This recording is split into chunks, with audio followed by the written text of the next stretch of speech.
തുടങ്ങിയിട്ട് ഇപ്പോൾ 1700 ദിവസം കഴിഞ്ഞു എന്നാണ് നമ്മൾ പറഞ്ഞത്. 17 മാർച്ച് 17 2025 തിങ്കളാഴ്ച.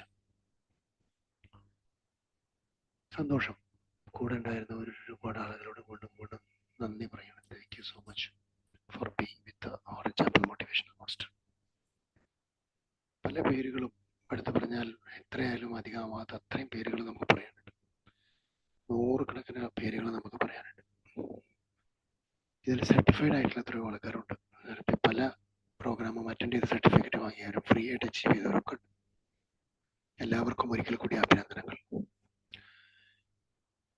നമ്മൾ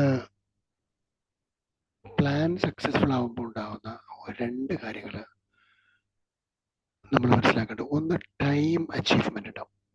ഒരു പ്ലാൻ സക്സസ്ഫുൾ ആയാൽ ഉണ്ടാകാൻ സാധ്യതയുള്ള ഒരു പോസിറ്റീവായിട്ടുള്ള ഒരു ഔട്ട്കമ്മിൽ ഒന്നാണ് ടൈം അച്ചീവ്മെന്റ്. ആ ടൈം ഇപ്പൊ ഇനി വീണ്ടും ആ ടൈം ഇടണ്ടല്ലോ, അത് ഇത്രയും നേരത്തെ തീർന്നു.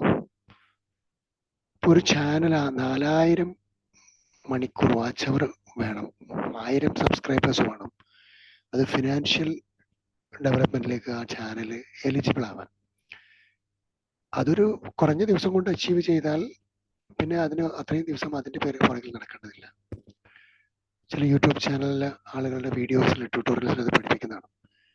വളരെ പെട്ടെന്ന് തീർന്നാൽ ആ ഒരു വർക്ക് തീർന്നുവല്ലോ, പിന്നെ അതിനെക്കുറിച്ച് ചിന്തിക്കേണ്ട. ശരിയാണ്, ചില കാര്യങ്ങൾ ടൈം ഓറിയന്റഡ് ആയിട്ട് തീർന്നു കിട്ടിയാൽ നമുക്കൊരു വലിയ സമയ ലാഭം ഉണ്ടാവും.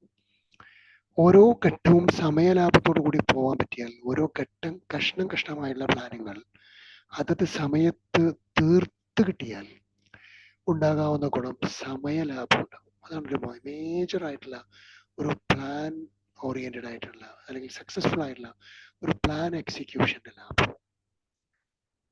രണ്ടാമത്തത് മണിയാണ്. ഏത് സമയത്തെയും നമ്മൾ മണിയായിട്ടാണ് കമ്പയർ ചെയ്യാറ്.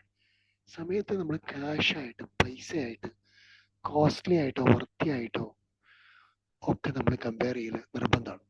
സമയം ഈസ് ഹാവിങ് എ പ്രൈസ്. അതുകൊണ്ട് സമയം കിട്ടുന്നത് പോലെ തന്നെ ഗുണമുള്ള കാര്യമാണ്, പ്രോഫിറ്റബിൾ ആണ്. ഫോർ എക്സാമ്പിൾ, ഒളിമ്പിക്സ് സ്വർണ്ണ മെഡലിന് വേണ്ടിയിട്ട് മത്സരിക്കാൻ വേണ്ടി ഇറങ്ങിയ ഒരു ടീം, അല്ലെങ്കിൽ ICC ചാമ്പ്യൻഷിപ്പ് ഇപ്പോൾ കഴിഞ്ഞു, ക്രിക്കറ്റിലാണെങ്കിൽ അത് കഴിഞ്ഞു. അപ്പോൾ അത് കിട്ടാൻ വേണ്ടി എത്രയോ ദിവസത്തെ പ്രാക്ടീസോട് കൂടി പ്ലാൻ ചെയ്ത് ഒരു ICC ട്രോഫി അച്ചീവ് ചെയ്യാൻ വേണ്ടി ഇറങ്ങിയ ഒരു ടീം അത് സക്സസ്ഫുൾ ആവാതെ, ചാമ്പ്യൻസ് ട്രോഫി കിട്ടാതെ ഫെയിൽഡായിട്ട് ഇങ്ങനെ ഇരിക്കുന്ന ഒരു ഡ്രസ്സിംഗ് റൂമിലെ ഒരു സിറ്റുവേഷൻ, അല്ലെങ്കിൽ നേരത്തെ പറഞ്ഞ ഒളിമ്പിക്സിന്റെ ഒരു സിറ്റുവേഷൻ. എന്നിട്ട് അവിടെ ഇരുന്ന് അവലോകനം നടത്തുമ്പോൾ പറയുന്ന ഒരു സംഭവം എന്താണെന്നറിയോ? ഈ ചാമ്പ്യൻസ് ട്രോഫി നടക്കുന്നത് ഇത്ര വർഷം കൂടുമ്പോഴാണ്, അല്ലെങ്കിൽ ഒളിമ്പിക്സ് നടക്കുന്നത് 4 വർഷം കൂടുമ്പോഴാണ്. നമുക്ക് ഇനി അടുത്ത ഒളിമ്പിക്സിൽ നോക്കാം. അപ്പൊ 4 വർഷം നമുക്ക് അങ്ങോട്ട് പോകണം. അപ്പൊ അവിടെ ക്യാഷ് എന്നുള്ളതിനേക്കാളും പ്രധാനം ആ 4 വർഷം വീണ്ടും പ്രാക്ടീസ് ചെയ്യണം. എന്നിട്ട് അവിടെ നിന്ന് പറയുന്ന ഒരു സംഭവം എന്താണെന്നറിയോ? നമ്മൾ ട്രൈ ചെയ്യുന്നതും വിജയിക്കുന്നതും നിരന്തരമായി അധ്വാനിച്ച് വിജയിക്കുന്നതും ഒക്കെ ശരി തന്നെ. അവിടെ നിന്നൊരു അവലോകനത്തിൽ ഒരാൾ പറയും, നമുക്കിതൊരു 5 ദിവസം അല്ലെങ്കിൽ 5 ആഴ്ച, ഒരു 5 മാസം നേരത്തെ തുടങ്ങിയിരുന്നെങ്കിൽ, നമ്മളോട് പലരും പറഞ്ഞിട്ടുണ്ടായിട്ട് പോലും നമ്മൾ മൈൻഡ് ചെയ്യാതെ തുടങ്ങാൻ പറ്റാതിരുന്നത് നമ്മളുടെ ഒരു പോരായ്മയാണ് എന്ന് കണ്ടെത്തുന്ന ഒരു ചർച്ച ഉണ്ടാവും ഈ ഫെയിലിയറിലൊക്കെ. അപ്പോഴാണ് അത്രയും സമയമാണ് നമുക്ക് പോയത് എന്ന് മനസ്സിലാവും. ആ സമയം പോയതും ഇനി ആ സമയം അത്രയും ഇതുവരെ ചെയ്ത എത്ര കോടിയോ എത്ര $1 മില്യൺ ട്രെയിനിങ് ഇൻവെസ്റ്റ്മെന്റ് ആണോ അതിന്റെ ഇരട്ടിയധികം ഇൻവെസ്റ്റ്മെന്റ് ഇനി അടുത്ത 4 വർഷത്തേക്ക് വേണം. അപ്പോൾ അവിടെ ഒരേ സമയം ലാപ്സ് ആവുന്നത് ഒരേ ടാർഗറ്റിന് വേണ്ടി, ഒരേ പ്ലാനിങ് അച്ചീവ്മെന്റിന് വേണ്ടി, ഒരേ കാര്യത്തിന് വേണ്ടി നിരന്തരമായി നഷ്ടപ്പെടുന്നത് എത്ര സമയം, എത്ര കാശ്. ഇത് ഞാൻ പറയുന്നത് നമ്മളുടെ ഒന്നും കുട്ടിക്കാലത്തോ, നമ്മളുടെ യൗവനകാലത്തോ, നമ്മളുടെ ചെറുപ്പകാലത്തോ, നമ്മൾ വളർന്നു വന്ന ബിസിനസ്സിലേക്ക് ചിന്തിച്ച കാലത്തോ ഒന്നും നമ്മളെ ഉപദേശിക്കാനോ വളർത്താനോ മുന്നിൽ നടത്താനോ മെന്റേഴ്സ്, നമുക്ക് ഗുണകാംക്ഷികളായ നന്മയുള്ള മെന്റേഴ്സിനെ നമുക്ക് കിട്ടാതെ പോയതൊക്കെ നമ്മുടെ ജീവിതത്തിൽ വലിയ നിർഭാഗ്യമായിട്ട് കാണുന്നില്ല, ഒരു വലിയ അനുഭവമായി കാണുന്നു.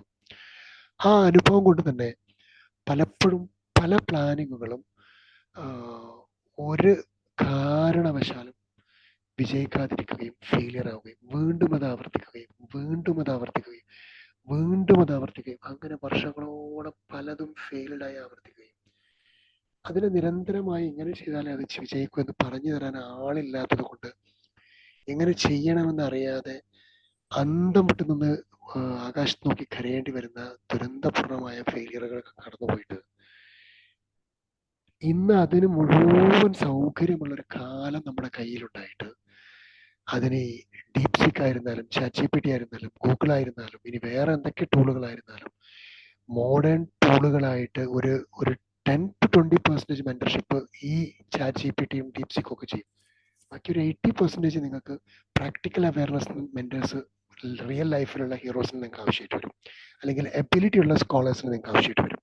അവർ ഹീറോസ് ആവണമെന്നില്ല, സ്കോളേഴ്സ് ആയാലും മതി, എബിലിറ്റി ഉള്ള കോമ്പറ്റേറ്റീവ് സ്കോളേഴ്സ് ആയാൽ മതി, വിഷയത്തിൽ കഴിവുണ്ടായാൽ മതി.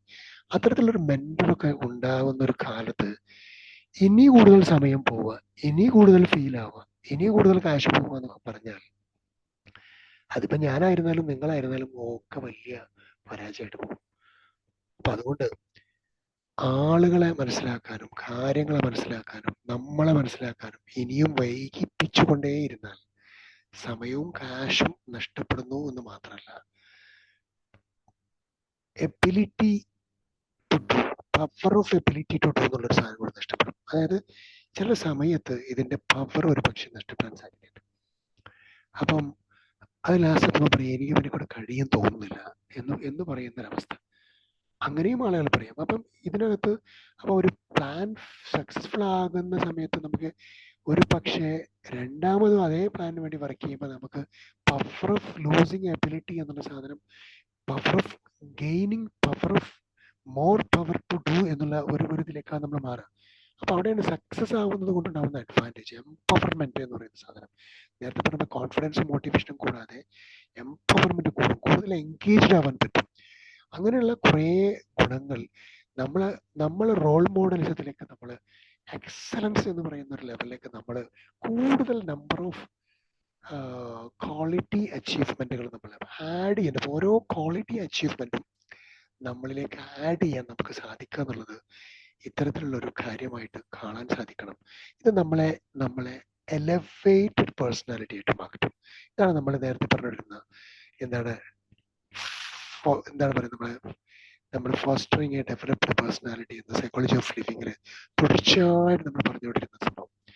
അപ്പോൾ ഒരു ഡെവലപ്ഡ് പേഴ്സണാലിറ്റി ആയിട്ട് ഫോസ്റ്റർ ചെയ്യാൻ ഈ ഒരു സക്സസ്ഫുൾ ആയിട്ടുള്ള അച്ചീവ്ഡ് ആയിട്ടുള്ള ഒരു പ്ലാന് സാധിക്കും എന്നുള്ളത് നമ്മൾ മനസ്സിലാക്കുക. എക്കണോമിക് ഗ്രോത്ത് മാത്രമല്ല, എക്കണോമിക് ഗെയിൻ മാത്രമല്ല, ടൈമിന്റെ ഗെയിൻ മാത്രമല്ല, പവർ ഓഫ് ഡെവലപ്പിംഗ് മോർ മാത്രമല്ല, നമ്മൾ എലവേറ്റഡ് ആയി എന്നുള്ളത് മാത്രമല്ല, നമ്മൾ എക്സലന്റ് ആയിട്ട് ഷോക്കേസ് ചെയ്യപ്പെടാനുള്ള സാധ്യതകൾ വളരെ കൂടുതലാണ്. ഏതായിരുന്നാലും മികച്ച സക്സസ്ഫുൾ ആയ പ്ലാനുകൾ ക്രിയേറ്റ് ചെയ്യാനുള്ള ഒരു ഓട്ടപ്പാച്ചിലിന് വേണ്ടി നമ്മളെല്ലാവർക്കും കഴിയട്ടെ, നമുക്ക് എല്ലാവർക്കും സാധിക്കട്ടെ എന്ന് ഹൃദയം കൊണ്ട് പ്രാർത്ഥിക്കുകയാണ്, ആഗ്രഹിക്കുകയാണ്, ആശംസിക്കുകയാണ്.